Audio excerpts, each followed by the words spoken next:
ओम शांति। बाबा के महावाक्य सुनते हैं। बाबा कहते मीठे बच्चे, देही अभिमानी बनने में ही तुम्हारी सेफ्टी है। तुम श्रीमत पर रूहानी सर्विस में लग जाओ तो देह अभिमान रूपी दुश्मन वार नहीं करेगा। पर्सन, विकर्मों का बोझ सिर पर है, उसकी निशानी क्या होगी? उसे हल्का करने की विधि सुनाओ। उत्तर, जब तक विकर्मों का बोझ है तब तक ज्ञान की धारणा नहीं हो सकती। कर्म ऐसे किए हुए हैं जो बार बार विघ्न डालते हैं, आगे बढ़ने नहीं देते हैं। इस बोझ से हल्का होने के लिए नींद को जीतने वाले निंद्रा जीत बनो। रात को जागकर बाबा को याद करो तो बोझ हल्का हो जाएगा। गीत माता ओ माता तू सबकी भाग्य विधाता। ओम शांति। यह हुई जगदम्बा की महिमा, क्योंकि यह है नई रचना। एकदम नई रचना तो होती नहीं है, पुरानी से नहीं होती है। मृत्यु लोक से अमर लोक जाना है, यह जैसे जीने और मरने का सवाल है। या तो मृत्यु लोक में मरकर ख़त्म होना है, या तो जीते जी मरकर अमर लोक चलना है। जगत की माँ माना जगत को रचने वाली, यह जरूर है बाप स्वर्ग का रचयिता है, रचना रचते हैं ब्रह्मा द्वारा। बाप कहते हैं मैं सूर्यवंशी चंद्रवंशी राजधानी स्थापन करता हूँ। आना है संगम पर, कहते भी हैं कल्प के संगम युगे, हर संगम युगे आता हूँ। क्लियर समझानी है, सिर्फ मनुष्यों ने भूलकर नाम बदली कर दिया है। सर्वव्यापी का ज्ञान जो सुनाते हैं उसमें पूछना पड़ता है, यह किसने कहा, कब कहा, कहाँ लिखा हुआ है। अच्छा, गीता का भगवान कौन है? जो ऐसे कहते हैं श्री कृष्ण तो देहधारी है, वह तो सर्वव्यापी हो नहीं सकता। श्री कृष्ण का नाम बदल जाए तो बात आ जाती है। बाप को तो वर्षा देना है। कहते हैं राजयोग सिखाता हूँ सूर्यवंशी चंद्रवंशी का वर्षा देने, नहीं तो 21 जन्मों का वर्षा उन्हें किसने दिया? लिखा भी हुआ है ब्रह्मा मुख से ब्राह्मण रचे। फिर ब्राह्मणों को बैठ नॉलेज सुनाते हैं सृष्टि के आदि मध्य अंत की। तो जो नॉलेज देने वाला है वह जरूर चित्र ही भी बनाएंगे समझाने के लिए। वास्तव में इसमें कोई लिखने पढ़ने की बात नहीं, यह है, परंतु यह सहज कर समझाने लिए चित्र बनाए हुए हैं। इनसे बहुत काम हो सकता है। तो जगदम्बा की भी महिमा है, शिव शक्ति भी कहा जाता है। शक्ति किससे मिलती है? वर्ल्ड ऑलमाइटी बाप से। वर्ल्ड ऑलमाइटी अथॉरिटी, यह अक्षर भी महिमा में देना पड़े। अथॉरिटी माना जो भी शास्त्रों आदि की नॉलेज है वह सब जानते हैं, अथॉरिटी है समझाने की। ब्रह्मा के हाथ में शास्त्र भी दिखाते हैं और कहते हैं ब्रह्मा मुख कमल द्वारा सभी वेद शास्त्रों का राज समझाते हैं। तो अथॉरिटी हुई ना। तुम बच्चों को सभी वेद शास्त्रों का राज समझाते हैं। दुनिया नहीं जानती कि धर्मशास्त्र किसको कहा जाता। कहा भी जाता है 4 धर्म, उसमें भी एक धर्म है मुख्य, यह फाउंडेशन। बनेन ट्री का मिसाल भी दिया जाता है। इनका फाउंडेशन सड़ गया है, बाकी टालियां खड़ी हैं, यह मिसाल है। दुनिया में झाड़ तो बहुत हैं, सतयुग में भी झाड़ तो होंगे ना, माना वृक्ष तो होंगे। करके जंगल नहीं बगीचे होंगे, काम की चीज़ों लिए जंगल भी होंगे। लकड़ा आदि तो चाहिए ना, लकड़ वगैरह भी चाहिए। जंगल में भी पशु पक्षी बहुत रहते हैं, परंतु वहाँ सब चीज़ें अच्छी फलदायक होती हैं। पशु पक्षी भी शोभा है, परंतु गंध करने वाले नहीं होंगे। यह पशु पक्षी ब्यूटी तो चाहिए ना। सृष्टि ही सतो प्रधान है, तो सब चीज़ें सतो प्रधान होती हैं। बहिष्ठ फिर तो क्या, पहली मुख्य बात बाप से वर्षा लेना है। चित्र बनते रहते हैं, उनमें भी लिखना है ब्रह्मा द्वारा स्थापना, विष्णु द्वारा पालना। यह अक्षर मनुष्य समझते नहीं। इसलिए विष्णु के 2 रूप लक्ष्मी नारायण हैं, पालना करने वाले यह तो समझते हैं। कोटों में कोई ही समझेंगे। फिर ये लिखा है, आश्चर्यवंत सुनंती कथंती नंबरवार पुरुषार्थ अनुसार अपना पद प्राप्त करते हैं। कहाँ ना कहाँ यह बातें लिखी हुई हैं। भगवान वाच अक्षर भी ठीक है। भगवान की बायोग्राफी अगर बिगड़ जाए तो सब शास्त्र खंडन हो जाए। देखने में आता है बाप दिन प्रतिदिन अच्छी अच्छी पॉइंट्स देते रहते हैं। पहले पहले तो निश्चय कराना है कि भगवान ज्ञान का सागर है, मनुष्य सृष्टि का बीज रूप है।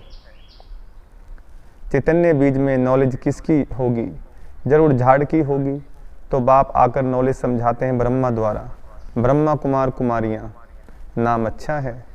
प्रजापिता ब्रह्मा के कुमार कुमारियाँ तो ढेर हैं। इसमें अंधश्रद्धा की कोई बात नहीं। यह तो रचना है ना। बाबा मम्मा अथवा तो माता पिता सब कहते हैं। जगदम्बा सरस्वती है ब्रह्मा की बेटी। यह तो प्रैक्टिकल में बीखे हैं। कल पहले भी ब्रह्मा द्वारा नई सृष्टि रची थी। अब फिर जरूर ब्रह्मा द्वारा ही रचना होगी। सृष्टि के आदि मध्य अंत का राज बाप ही समझाते हैं। इसलिए इनको नॉलेजफुल कहा जाता है। बीज में जरूर पूरे वृक्ष की नॉलेज होगी। उनकी रचना चैतन्य मनुष्य सृष्टि है। बाप राजयोग भी सिखलाते हैं। परमपिता परमात्मा ब्रह्मा द्वारा ब्राह्मणों को बैठ सिखलाते हैं, जो ब्राह्मण फिर देवता बनते हैं। सुनने समय मजा तो बहुत सबको बहुत आता है, परंतु देह अभिमान के कारण नहीं होती। यहाँ से धारणा नहीं होती। यहाँ से बाहर गए और खल्लास। अनेक प्रकार का देह अभिमान है। इसमें बड़ी मेहनत चाहिए। बाप कहते हैं नींद को जीतने वाले बनो, देह अभिमान छोड़ो, देही अभिमानी बनो। रात को जागकर याद करना है, क्योंकि तुम्हारे सिर पर जन्म जन्मांतर के विकर्मों का बोझा बहुत है, जो तुमको धारण करने नहीं देते हैं। कर्म ऐसे किए हुए हैं, इस कारण देही अभिमानी नहीं बनते। गपोड़े बहुत मारते हैं। बड़े गपोड़े का चार्ट लिख भेजते हैं कि हम 75% याद में रहते हैं, परंतु बाबा कहते हैं इम्पॉसिबल है। सबसे आगे चलने वाला खुद कहता है कितनी भी कोशिश करता हूँ याद करने की, परंतु माया भुला देती है। कौन कहते हैं? ये ब्रह्मा बाबा कहते हैं। सच्चा चार्ट लिखना चाहिए, बाबा भी बतलाते हैं ना। तो बच्चों को भी फॉलो करना चाहिए। फॉलो नहीं करते तो चार्ट भी नहीं भेजते हैं। पुरुषार्थ के लिए समय मिला हुआ है।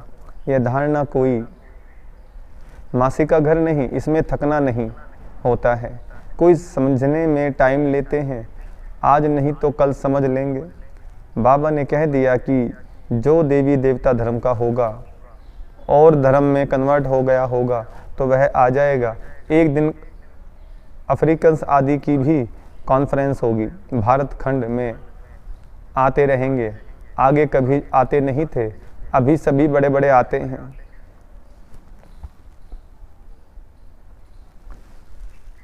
अभी सभी बड़े बड़े आते रहते हैं। जर्मनी का प्रिंस आदि यह सब कभी बाहर निकलते नहीं थे। नेपाल का जो किंग था उसने कभी रेल नहीं देखी थी। अपनी हद से बाहर कहाँ जाने का हुक्म नहीं था। पोप कभी बाहर नहीं निकला था। अभी आएंगे सब, क्योंकि यह भारत का सभी धर्म वालों का बहुत बड़ा तीर्थ है। इसलिए यह एडवर्टाइज जोर से निकलेगी। तुमको सब धर्म वालों को बतलाना है, निमंत्रण देना है। ज्ञान फिर भी वही उठाएंगे जो देवी देवता धर्म वाले कन्वर्ट हो गए हैं। इसमें समझ चाहिए। अगर समझें तो शंख ध्वनि जरूर करें। हम ब्राह्मण हैं ना, हमको गीता ही सुनानी है। बहुत सहज है, बेहद का बाप है, स्वर्ग का रचयिता, उनसे वर्षा पाना हमारा हक है, सबका हक है। अपने पियर घर मुक्ति धाम में जाने का, मुक्ति जीवन मुक्ति का हक है। जीवन मुक्ति सबको मिलनी है। जीवन बंध से मुक्त हो शांत में जाते हैं, फिर जब आते हैं तो जीवन मुक्त हैं। परंतु सबको सतयुग में तो जीवन मुक्ति नहीं मिलती। सतयुग में जीवन मुक्ति में थे देवी देवता, पीछे जो आते हैं कम सुख कम दुख पाते हैं। यह हिसाब किताब है। सबसे कंगाल भारत ही बना है। जो सबसे ऊंचा था बाप भी कहते हैं ये देवी देवता धर्म बहुत सुख देने वाला है, ये बनी बनाई है। सब अपने अपने समय पर अपना अपना पार्ट बजाते हैं।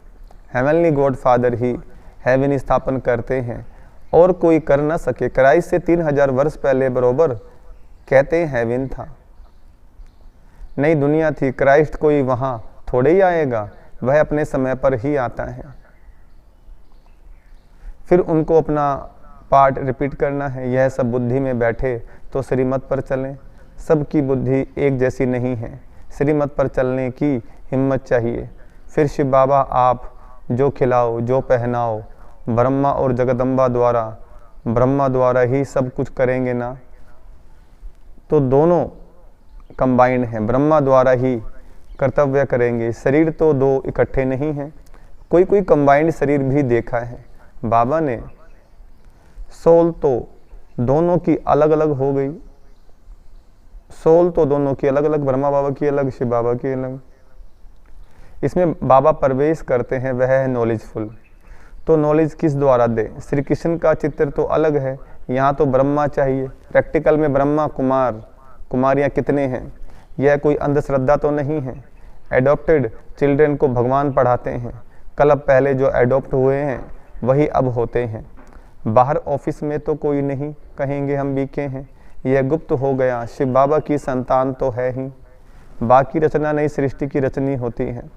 पुरानी से नया बनाते, आत्मा खाद पड़ने से पुरानी हो जाती है।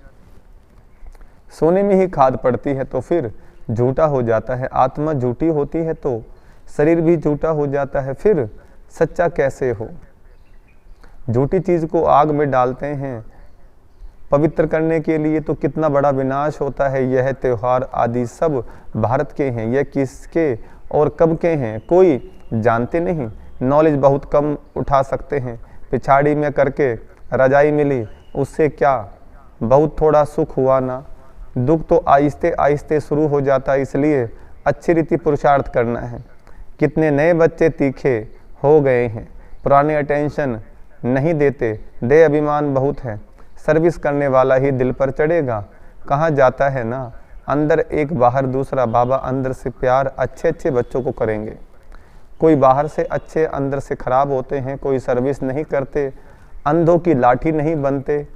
अभी मरने जीने का सवाल है। अमरपुरी में ऊंच पद पाना है, मालूम पड़ता है किस किस ने कल पहले पुरुषार्थ कर ऊंच पद पाया है, वह सब देखने में आता है। जितना जितना देही अभिमानी बनेंगे उतना सेफ्टी में चलते रहेंगे। देह अभिमान हरा देता है। बाप तो कहेंगे श्रीमत पर जितना रूहानी सर्विस में चल सको उतना अच्छा है। सबको बाबा समझाते हैं, चित्रों पर समझाना बहुत सहज है। ब्रह्म कुमार कुमारियाँ तो सब हैं, वह शिव बाबा है बड़ा बाबा।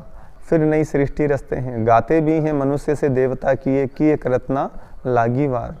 सिख धर्म वाले भी उस भगवान की महिमा करते। गुरु नानक के अक्षर बहुत अच्छे हैं, जब साहिब को तो सुख मिलेगा, यह है तंत्र सार। सच्चे साहिब को याद करेंगे तो सुख पाएंगे, अर्थात वर्षा मिलेगा। यह है तंत्र सार, सच्चे साहिब को याद करेंगे तो सुख पाएंगे, अर्थात वर्षा मिलेगा। मानते तो हैं एक ओंकार, आत्मा को कोई काल नहीं खा सकता। आत्मा मैली होती बाकी विनाश नहीं होती, इसलिए अकाल मूर्त कहते हैं। बाप समझाते हैं मैं अकाल मूर्त हूँ, तो आत्माएं भी अविनाशी हैं, हाँ बाकी पुनर्जन्म में आती हैं। हम एक रस हैं, साफ बतलाते हैं मैं ज्ञान का सागर हूँ, रूप बसंत भी हूँ। तो यह बातें समझकर समझानी है। अंधों की लाठी बनना है, जिये दान देना है, फिर कभी अकाल मृत्यु नहीं होगा। तुम काल पर विजय पाते हो। अच्छा, मीठे मीठे सिकला दे बच्चों प्रति माता पिता बाप दादा का याद प्यार गुड मॉर्निंग। रूहानी बाप की रूहानी बच्चों को नमस्ते। हम रूहानी बच्चों की रूहानी बाप दादा को नमस्ते नमस्ते नमस्ते। धारणा के लिए मुख्य सार है। पहला पॉइंट, श्रीमत पर रूहानी सर्विस करनी है, अंधों की लाठी बनना है, शंख ध्वनि जरूर करनी है। दूसरा, देही अभिमानी बनने के लिए याद का चार्ट रखना है, रात को जाग कर खास याद करना है, याद में थकना नहीं है। वरदान, सदा अपनी श्रेष्ठ शान में रहे, परेशानियों को मिटाने वाले मास्टर सर्वशक्तिमान भव। वरदान का विस्तार, सदा यह वरदान स्मृति में रहे कि हम अपनी श्रेष्ठ शान में रहने वाले, औरों की भी परेशानी को मिटाने वाले मास्टर सर्वशक्तिमान हैं, कमज़ोर नहीं, श्रेष्ठ शान के तख्त नशीन हैं, जो अकाल तख्त नशीन, बाप के दिल तख्त नशीन श्रेष्ठ शान में रहने वाले हैं। वे स्वप्न में भी कभी परेशान नहीं हो सकते।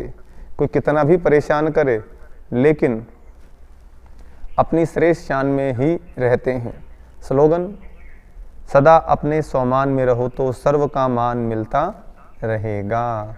सदा अपने स्वमान में रहो, भगवान ने कितने सारे स्वमान दिए हैं, उनमें रहना है तो सर्व का मान मिलता रहेगा। अच्छा, ओम शांति।